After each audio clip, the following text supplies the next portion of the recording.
Hello people, how are we doing today? Welcome to another episode of my podcast where I will focus on a few leadership lessons to learn from a recent event that happened. I agree with John Maxwell that everything rises and falls on leadership, and also I'm of the school of thought that leadership can be learned. Often in retrospect, we can experience what we commonly refer to in our leadership parlance as back on a moment, or back on a view. And this is to help identify what's going on the dance floor.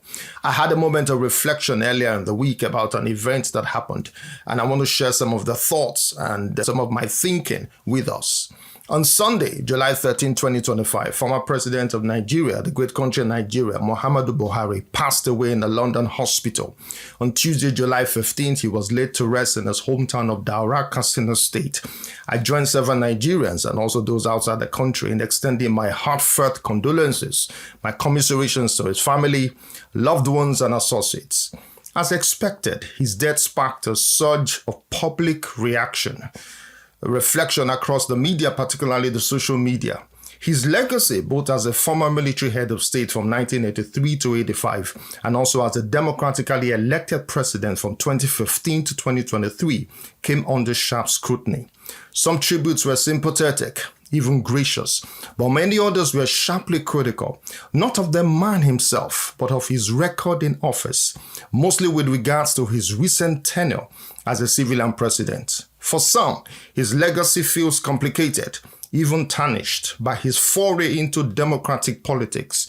They argue that the myth surrounding him as a no-nonsense former military ruler began to unravel the moment he took on the role of elected office. Ironically, it was the same reputation forged during his role as a military head of state and his famous war against indiscipline that seemed to convince many Nigerians to hand him the reins once again, this time through the ballot box, and at a time when indiscipline and impunity seemed to define public life. Buhari was seen as a throwback to a firmer, more orderly era. Reading through some of the views, I was reminded of a critical distinction I discussed in a previous episode, the difference between self and role. We often conflate who a leader is with what they do, but these are distinct. By most accounts, President Buhari lived a modest, disciplined, frugal life. He was not known for personal extravagance. In fact, he often stated that he owned no property outside the country aside from his house built before he became the president. And most people seem to believe him. He didn't appear to personally enrich himself while in office. But leadership is not merely about personal modesty and discipline. It is about how one wields the tools of office to solve challenging problems. And this is where the conversation becomes more complex and more critical. When President Buhari finally became president in 2015, after 3 failed presidential bids over a period of 12 years, there was enormous public hope that he would usher in a transformative season, that it would be a transformative leadership. Many Nigerians saw in him an incorruptible disciplinarian who would steady the ship of state. But that promise for many went unfulfilled. Many Nigerians felt let down. He came in with a reputation but seemingly without a plan.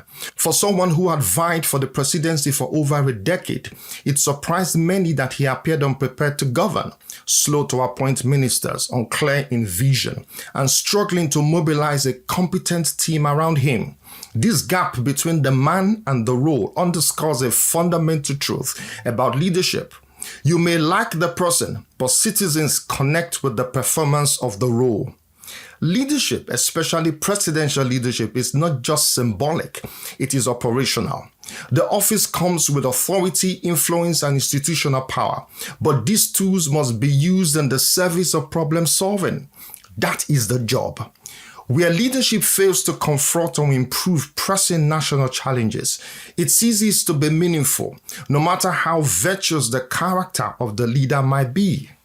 Buhari's legacy as a civilian president for 8 years will always be viewed based on 3 major promises he made upon entering office.